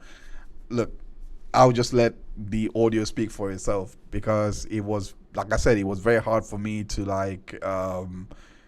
really pinpoint exactly what she was saying. All I could really extract from what she was saying was like the key words, like, and how it was connecting to everything. But it was very hard for me, but basically. I never heard no Uncle Matt, so. When I woke up and like out of this state of confusion, going crazy, whatever was going on, I remember Gannon saying he would be back later. Okay. Like Uncle Matt saying he'd be back later? Gannon said he would be back later. Oh, Gannon said, okay, all right. So in my mind, I'm like, did I really like what the fuck just went on? Okay.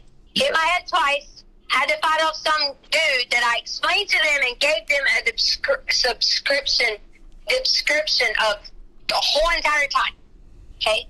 I have been adamant about this and about finding this person. Is that the Mexican guy you told me about, the Mexican guy? He was dark skinned, and I say Mexican because I assume Tisha, you just said she. You mean he was dark skinned? I never said she, I said he. Okay. But no, I'm sorry. It sounded like you said she. I'm hearing things again. I'm sorry. Mexican guy, okay? I gave him the description of that. But to me, dark-skinned, their own stepfather could look Mexican. Oh, okay. When I was listening to this for the first time, I actually thought that our Stauch was a bit weak when he was going through this. I thought, why are you saying sorry all the time? Why are you doing this? But I'm not gonna lie. It was an actual great technique to use for this, because to me, it allowed him to extract as much information as possible from the testimony, which I found was really valuable for him to have that much information. But yeah, again, the Mexican guy comes into the story. Let's listen. Right, and Yeah. at the time, it was a fight, obviously. But in that time frame, I'm trying to figure out first, is this real life? Because I was totally, completely in shock what was going on. I thought we were going to get robbed. I thought they were about to take everything. I thought someone was trying to hurt Gannon. I hit the head. I didn't really know back and forth what to do. I was a little bit out of it. I'm not even going to lie. My body system was already weak because you know how it is in the first 4 to 5 weeks of being pregnant. That's my mind was completely fucking gone. And my mind jumped up after everything. And I said, okay, Gannon's going to be back. Gannon's going to be back. I paced up and down the stairs. During that So, time, babe, hold on. Why did you tell me you got raped, and now you're not telling me you got raped? you think I want to tell you what a man done to me? I mean, but like that first day, I told you I would do everything and within my power to protect you and get you the help you need for that. But And I went for that's that. a key part of the story. I'm just trying to make sure I'm getting it straight. And I went for that. And that's not something that I want to be like. You think I want that blasted on El Paso News? Okay, but this is me. I'm just trying to help you in this situation. Make sure you got what you need from that. But if I don't want to get you worked up. So go ahead.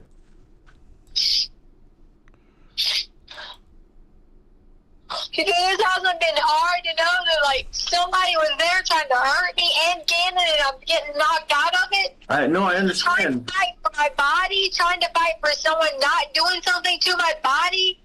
That's why I'm just trying to make sure I know everything that happened. Remember, this is about the truth. This is not about anything but me and you and the truth. So.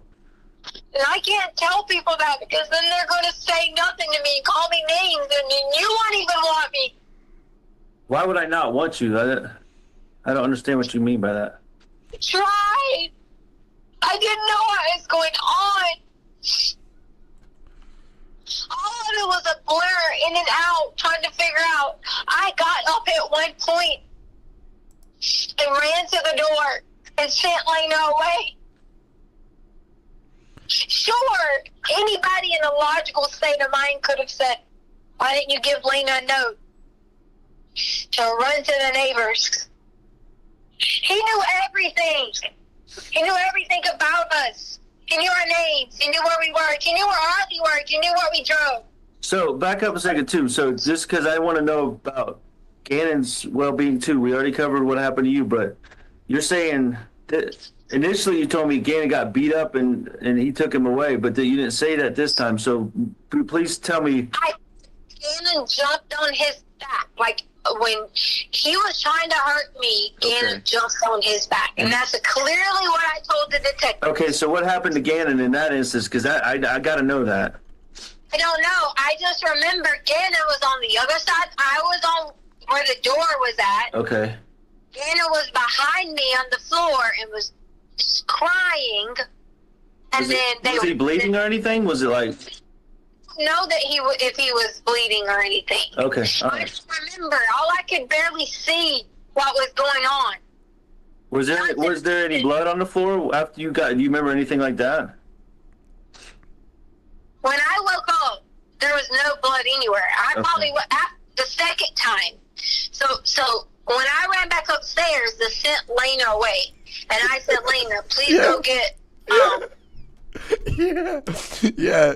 This is I believe this was the fact that, because nothing really happens here for a while. She goes off on another wild tangent again.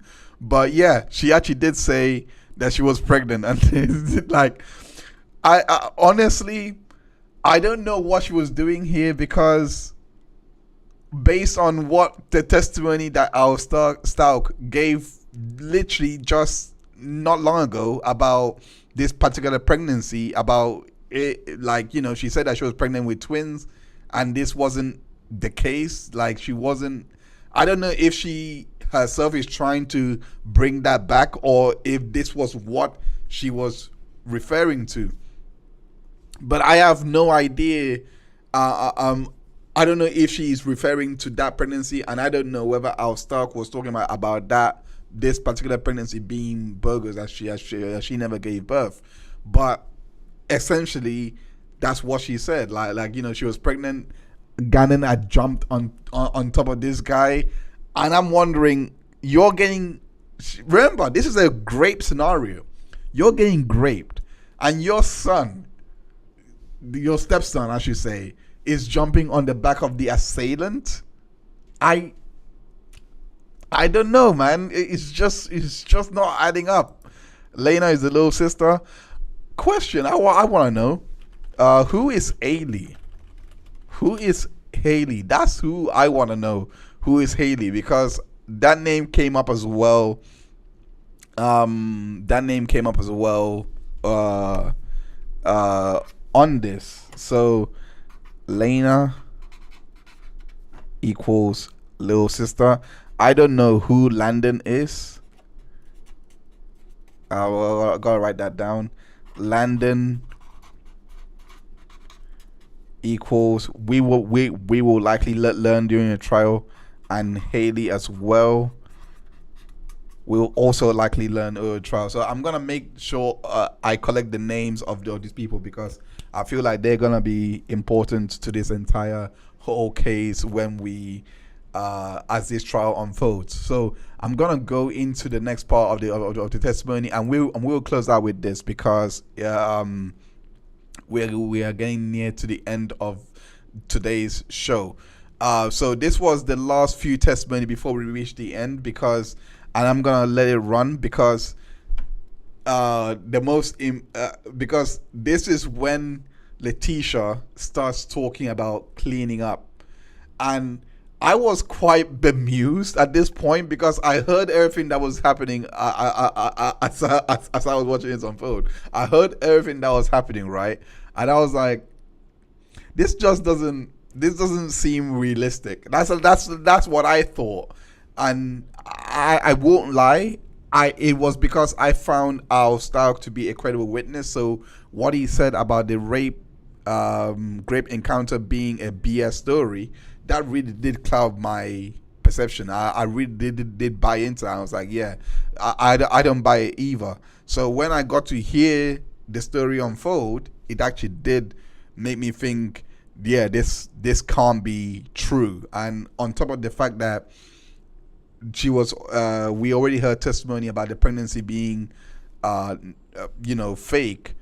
This just added to the whole thing. So when we got to this part about her cleaning up the scene and start cleaning up what basically happened, this is where I got the idea that vehicle is likely going to be very important moving forward. Well, it hit me while I was going through this, because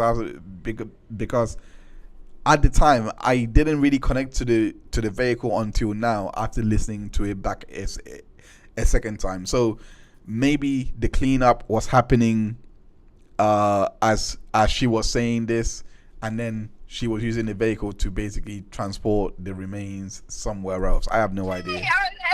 Are people not going after this? Why? I don't know. Maybe the FBI is. I don't know. I know they're doing everything they can. Maybe they missed some things we don't know. Listen, something you told me that first day that I'm trying to figure out when did you do the? Like you said, you cleaned everything up.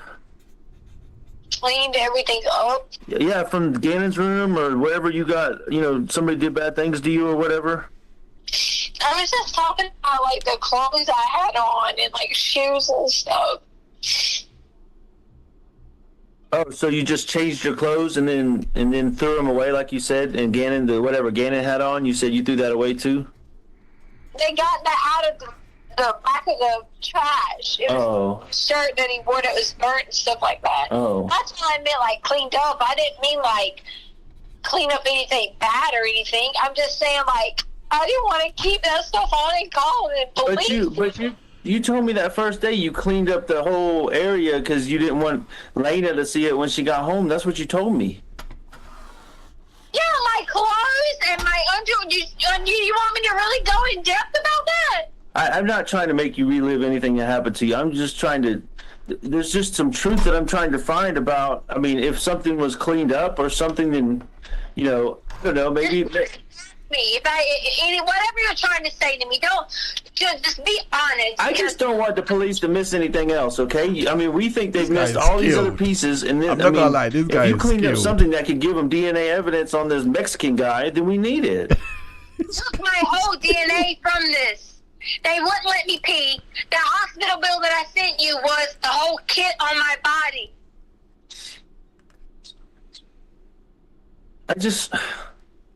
But tell me, why did you tell me? I just don't understand why you told me you cleaned up an area, and then now you're telling me you just changed your clothes. That's. When you're talking about cleaning up the area, I'm talking about from Gannon. Like, Gannon had, from his burn marks, there was blood on the wall and on the light switch.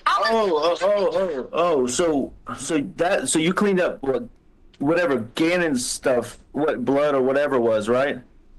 Prior. Oh, where was that at? In his room when he woke up Monday morning. But like where? But where in his room? You did say the wall because he had he was wiping his fingers on the wall or something. I don't know if he wiped his fingers on his wall. I just know his arm probably hit the wall when he was asleep. Oh, I got you. Okay, all right. So you cleaned that up, okay? Because I never saw that. That's the first I heard of it. So you cleaned up wherever his blisters or his burn mark hit the wall. Did you clean something else up? Light switch from where he touched it. Oh, but that was after you showed it to me. Yes. Yeah, you showed it to me and Lena, and then told me that he was picking his fingernails so bad that he bled so bad. Remember? Yes, he did pick his fingernails. Oh, okay. So he picked his fingernails, and he picked. I'm just trying to clarify. Picked his fingernails and his blister or his burn mark or whatever. What do you mean? Gannon picks everything that's open. Yeah, I'm not. Why are you acting like you're got me on some trial with this? He picks his fingers all the time. Babe, because It's open. Babe, you're absolutely right about that. But I don't know why you feel like you're on trial. I'm talking to my wife, trying to figure out the truth. And like I told you before, the truth hasn't always lined up. So I just want to find out all the details so we can find Gannon. That's it. Albert, I gave you every detail. But you were coming at me saying, I thought you did this afterwards. Gannon bleeds all the time. Right. Gannon has huge nosebleeds. Did you tell him the nosebleeds from your truck is from Gannon? When did he have a nosebleed in my truck? Oh my God, don't even play. It's been there since Alaska. And the top part of your truck, you have his hands had blood marks on it from like a year and something ago. Maybe. I'm not doubting you. I don't know. I just don't remember that. But that might have happened. I know he has had a nosebleed once in a while. I don't remember that in Alaska. Nosebleeds are like in Colorado, or at least once every week or two. Every week or two, Gannon has a nosebleed. This is where I get angry. Like, people come up here and talk all this shit, and they don't even know him. I don't know. Like I said, I don't know what the people are saying on social media. I don't even bother with that. And I haven't for a long time. But I'm just trying to. Thank All you. right. I'm with you. What you gotta say, Albert? I'm just Random trying to girl, retrace I some am steps with you. I am retrace with you some on this. Steps because in my head. I was conflicted. I was like, this is. So the Mexican This guy. Did you see like anybody? I'm trying to think of this Craigslist. Did he have a picture, or did he like give you any information about him? Like, hey, I'm, other than where to find him at or anything like that. I mean, what was the framework of like how you set up that to meet him? Everything is on my phone, Albert. Babe, I don't know. I guess they got your phone. You keep telling me that, but I'm just trying to figure out how you went about doing this. So maybe we can. That freaking lady that called me bugging the shit out of me from the FBI. Maybe that's something relevant. I don't know. I reached out to him. They have access to my phone. Okay. On my phone, I click the create listing, which generates this whole like number, something, whatever the email they do to protect the people that are selling. I had all that and access to my phone for that. I have limited access because a lot of my stuff didn't load. A lot of it weren't backed up. My emails weren't backed up. My notes weren't backed up. The only thing backed up when I logged in to the icon that it let me in temporarily was pictures. If they gave me my phone, which is mine, it would clearly have everything. And since they've done all these things, they should see this. They should see pictures of what I took with Gannon at home with me later. They should see all this shit, man. And it pisses me to fuck off that no one's even caring. Everybody's wanting to point the finger, but won't let me sit there and show you. All right, Letecia. Okay. You told me to be straight. I got you on the phone, and I'm trying to sit here and tell my own husband every little detail, everything. You think I don't want my family? All right, Tisha, listen. Like I said the whole time, I'm just trying to help you and trying to keep you and Harley safe from all. I mean, these people are after me now. I don't know who the hell it is, but like I said, I had to go get my clothes changed and everything just so I can blend in better. And I want you to know that no matter what, we can work through this together, and I can help you, okay? But you just gotta let me help you. But you told me to be straight up. I got a very straight up question, okay? Are you ready? This part is so freaking. Did you kill Gannon? Ladies and gentlemen, we got him.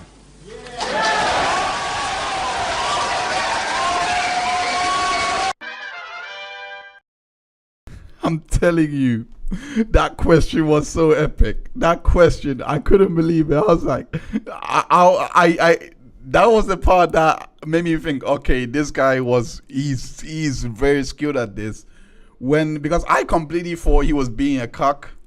Like, he was just being weak, saying sorry so many times, being too many meek. But I didn't really catch on to what he was doing until this question actually hit. And I was like, oh, you actually, I'm glad he went all that way to get to say all these things, and then he laid the question out. Did you kill Gannon? It's like, So right now. I killed Gannon. The answer is no. I can't believe you asked me this. I just gotta know you. I told me to be straight up. I gotta know what's happening to my son. Tell me why you would think I killed Gannon. There's a lot of unknowns. I mean, being straight up again, you changed your story again to me for the fourth time. No, I changed my story. You did. This is the fourth version of the same story, okay? Wow. Like half of what you told me today, the cut foot, and now he's got burned arms and picking it, and his butt's bleeding. All this stuff is new to what you told me the other day. And the other day you told me you cleaned up the area where you got raped so nobody would see it. But now you told me you just changed clothes. I just don't know what the hell's going on. I didn't tell you. First off, you never even listened to me about anything that went on. I did. No, you stopped, because I listened to you. I listened to you, and then I went and got the guns and put them in the truck, and then I came back and me and Landon listened to you, and then I stopped and picked your story apart. So get it straight, Tisha. I listened to you, and I said, if I'm wrong about the rape, I will get on my knees and beg you for forgiveness. Did I not say that? Yeah, but you haven't. Exactly, because I haven't been proven wrong yet. I want the truth. But you haven't. If I'm wrong, if the police, no matter what they're doing, the FBI, the CBI, the CBS, whoever, okay, if they tell me I'm wrong, I will publicly, in front of the world, get on a camera and tell you I'm sorry. But until that happens, we're going to find the truth. How can you tell me that someone didn't I don't understand. How can you tell me that someone didn't do something to hurt me and take Gannon? I'm not telling you that. I'm telling you it hasn't been proven one way or the other. You said you banged your head on the freaking table. Now I got to tell them to go check out the table and see if there's any blood or any of your... You knew that. They had already asked that. Okay, but that's the first I heard of it. You see what I'm saying? You never would talk to me. You literally just sat here on a conversation and asked me, did I kill our child? Yes, I did, because because if you say no, then I can't. I'll stop thinking that you did it. Okay? That's horrible. I don't know what to think. My son's blood. You're telling me his blood's all over the walls, and now you're telling me the Mexican guy that had the gun to your head or whatever took him away, and he knows him, and he could be anywhere. And you can tell. And So where did you get that piece from? That was what that. So now you got me twisting all your stories up. And the worst part about all this, and we're gonna get to that part and finish up. But the worst part about all this is that she actually told him that story, and she actually expected him to actually believe it. That's the crazy part. And the story was so, like I said, it was very hard for me to actually follow. It was very hard for me to actually follow all through and try and keep everything constant, because I was just looking for what was repetitive all through, because that's the mind I get into. If something just seems like it's going way too one direction to the next direction to the next direction and going off on tangents so many times, the one thing I'm thinking of is what is the common theme that's appearing here. And the only thing that keeps appearing every single time that she spoke was Gannon, Ray, grape, Mexican, cleaning up. That was it. And it's wild to me that she actually expected him to believe that when you're going off on so many tangents. How is anyone supposed to believe that? That was from the first time you told me the rape story, that he had a gun to your head. You told me it was your gun. You told me. But you told me it was your gun, so that's fine. I'm not debating the points here, but I said the black one. Okay, fine. But I mean, you know in your heart I would never hurt Gannon. Yes, I absolutely believe that. But I'm doing everything I can to help you right now. But Tisha, listen. The thing is, if you don't, but it's not just. I asked you if you killed him. You said no, and I'm sorry. That was a hard question. But if you know anything, or you did anything, or just upset about it, we can work together, and I can help you. But I can't help you if you don't tell me anything. It's just there's so many unknowns, Tisha. Oh my God. I mean, did anything happen that was an accident that you're scared about? Really? I'm just trying to, Tisha. You know, with my army training, I'm trained to ask all these questions to get us in a safe place, right? And that's why I took the guns out from the get-go. That's just my training kicking in. Oh my God! I really thought, I thought out of this conversation. Translation: I really thought I had you, but then I didn't factor in that the fact that you were in the army, that you would actually know how to handle all of this. That's what's basically happening right here. I thought you were going to be supportive of me. I thought you were going to bring your family back together, and I thought that we were going to talk about everything every single day of nothing but Gannon. That's what I'm trying to do. For a second, you would ask me that I killed Gannon. I can't believe that. Well, I'm glad you said no. That gives me a lot of hope and peace.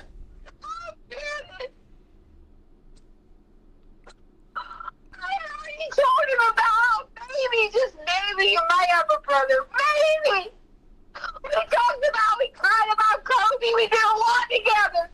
What? Whatever, Kevin. Okay. Dog. Okay, Tisha, let me ask it this way then. I don't believe you killed him. But did something bad happen to him, and he maybe he is dead or not with us anymore, and you just panicked and didn't know what to do? I mean, is there anything like that? Just any information is what I need. We can help you. I can help you get through this. But but we got to know the information about Bubba. I mean, just think of, Really, Gail? Yes, I'm just trying to figure out what happened to him. He's gone and nobody knows anything, but you were the last one to hear him speak. Okay, which was Monday when you were driving around and he left the house. The last time we heard him speak, I don't know. I don't know when that was. Before I left, probably. When I left and he went downstairs to watch Pokemon. That's the last memory I have of him. Now, but let me tell you something. Didn't answer the question. People don't. have the life that I have. People don't just be a normal person, just doing their thing, finally have what they want to do and be in the sky, working. Oh, they don't do that. People premeditate things in life. There's no sign or indications of anything that I would have ever hurt those children. I fought for you. I fought for them. Yes, you did. You fought for all of us. You're right. I'm not questioning any of that, Tisha. I just did an accident happen? I mean, other than the candle or the burn? I don't know. I'm just trying to ask all the questions. I've worked with children long enough, Albert. If an accident happened, I'm smart enough. I know what to do. I've had plenty of friends who've been in situations where they've been in the classroom. They accidentally dropped the kid. The kid might have broke their leg. You go to the people, you tell them it's an accident, and you work through it. Okay, so all right, you also said something that was calmed my heart, tremendously about Bubba. That basically you didn't premeditate anything. So whatever happened to him had to be an accident, just like the candle. And obviously you wouldn't plan on something like that because you're a teacher and you do all those babysitting events. I know you wouldn't hurt kids intentionally, but whatever happened was an accident, and I know you didn't plan it. I didn't have anything to do with it. Why are you saying this to me?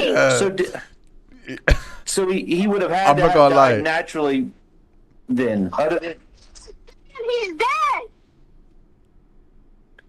I don't know, Tisha. I can't even believe you are saying that Gannon isn't alive. What's wrong with you? But you did say that Gannon is. It's just none of this makes any sense. I mean, he would have been found by now. Okay, he didn't. All the cameras, all that footage shows him not leaving the house, other than in the truck.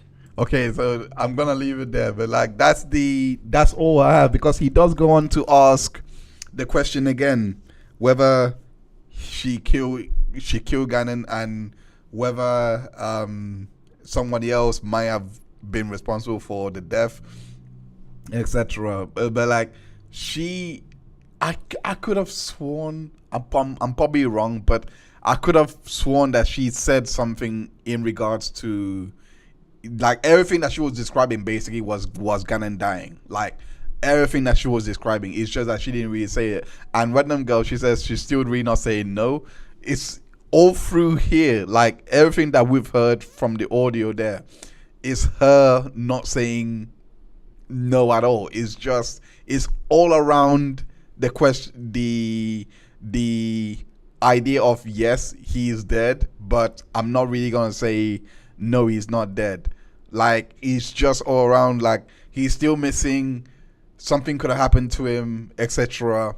But everything that she's described would signify that this guy is dead. The Mexican coming in, the grape happening, the fact that Gannon jumped on the Mexican's back when this Mexican guy was graping her. What's likely going to happen next?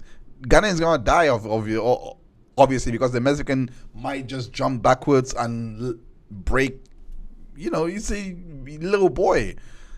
It's probably the most ridiculous story that you will ever hear in all of this, because and Trashan is right here when she says every time she's asked to clarify she's a victim. That's the vibe that I got. That's the vibe that I got all through this, because it's always it's me, and everything is around what's happening with me, and why am I being hurt in all this? Why are you not believing me when I'm telling you the story? And I really believe that she really thought that she had him pegged, that she really thought that he was believing everything, and then and then when he came out and said and asked that question, she just didn't really see it coming.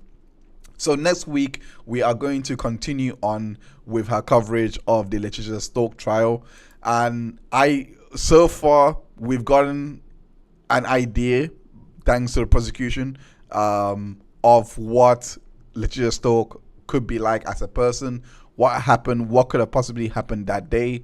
And we're going to continue on with day 3 and day 4 of the testimonies from the trial. So make sure I just want to give a quick brief announcement. If you want to check out the trials that we have covered on all through this channel, make sure you head over to the Ketchup Court website, check out the Ketchup Court Trial Hub and see all the trials that we've covered. We've got reports for all these trials as well.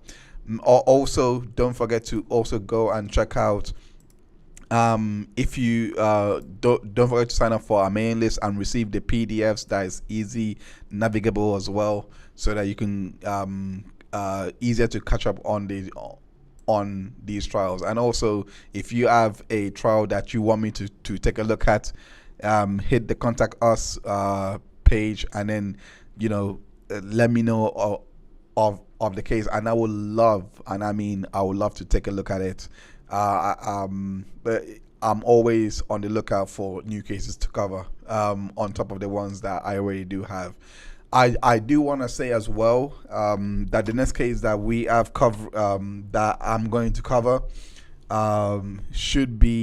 is between the Melody Faris case as well as the Edric Faust case. It's between one of those two. So that's the next case that I do have in the docket. But yeah, thank you so much, every single one of you, for tuning in. We are going to continue our coverage of the Letecia Stauch trial as the case progresses. I want to see how this case unfold. I want to see how the jury landed with their verdict, whether it was justified or not, and I want to see how she really argues this whole insanity defense plea. I really want to see it. But anyway, I'll leave it there. Thanks so much, every single one of you, for tuning in. Thank you, Trial Channel, Random Girl, Fervent, for joining, and many of you lurkers. I know that we have a few lurkers. If you're watching back on replay, yeah, thank you so much if you made it this far. I appreciate you. Hopefully that you have enjoyed the show. Source and Order is back next week on Sunday, same time, 4 p.m. Eastern time, 9 p.m. UK time.